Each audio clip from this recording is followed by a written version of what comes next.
আসসালামু আলাইকুম রহমতুল্লাহ। ওয়ালাইকুম আসসালাম ওয়া রাহমাতুল্লাহি ওয়া বারাকাতুহু। সম্মানিত শেখ, আমি বাংলাদেশ ব্রাহ্মণবাড়িয়া থেকে বলছিলাম। বলেন।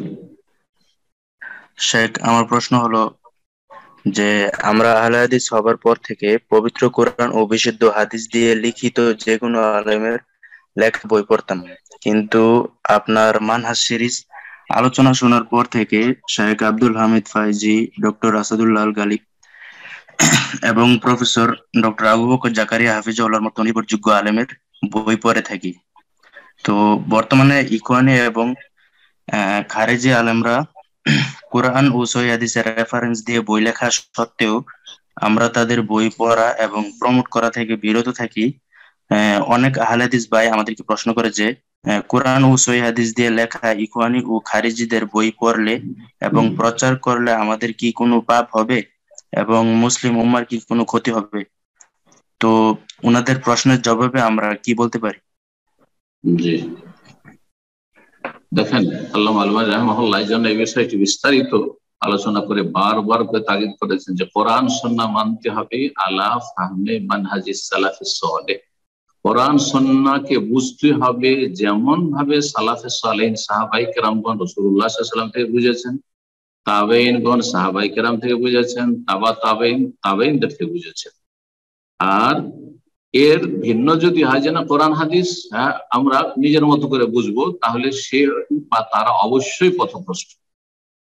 তারা অবশ্যই পথভ্রষ্ট। আল্লাহ বলছে ফাইন আমানু বিমিসলি মা আমানতুম বিহি, পরবর্তীকালে যারা আসছে তারা যদি ঈমান নিয়ে আসে ওই রকম ঈমান যেই রকম তোমরা ঈমান নিয়ে এসেছো হে সাহাবায়ে কেরামগণ, ফাকাদ ইহতাদাও, তাহলে তারা হেদায়েত পাবে। সূরা বাকারা।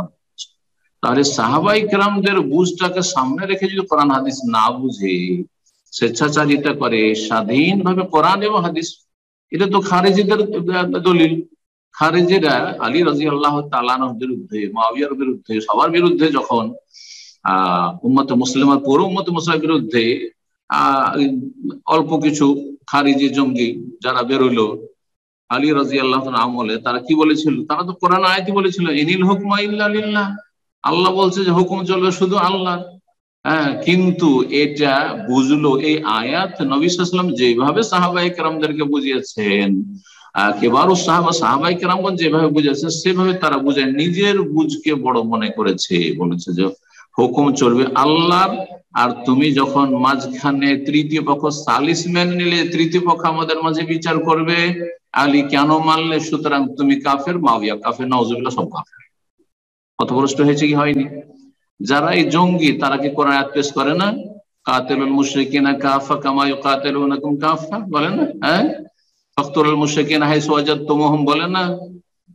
এইসব আয়াত তো পেশ করছে। তো একজন শুধু কোরআনের আয়াত পড়বে আর তর্জমা পড়বে, বলছে আমি হাদিসের তর্জমা করছি আর কোরআন আয়াত পড়ছি, আমি কোন দোষের কথা করছি? আমি তো আল্লাহ কালা রসুল করছি।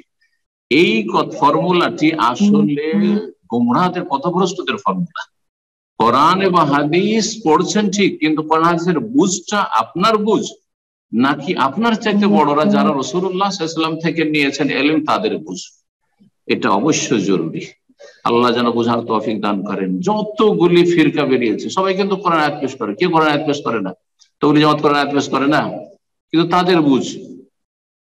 আমি জানি যে তবলিগের চিল্লা বিরাট দলিল কোরআনে আছে তাদের কাছে, ইন ফিরু খিফাফান ওয়া সিকালান, হালকা থাকো আর ভারী থাকো, বেরিয়ে পড়ো, আল্লাহ কোরআনে বলেছেন।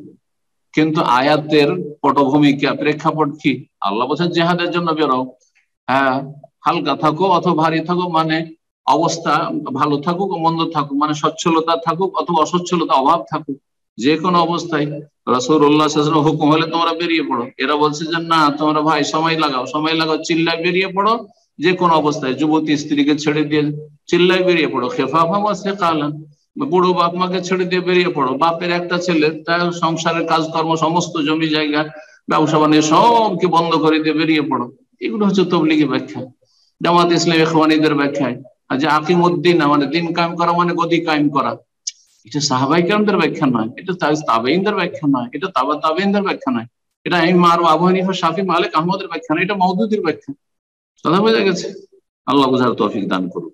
যেই ব্যক্তি বলবে আমি কোরআন এবং হাদিসের তরজমা তাফসীর পড়বো আর মানবো, সেই ব্যক্তি গোমরাহ, পথভ্রষ্ট। আল্লাহ বোঝার তৌফিক দান করুন। জি।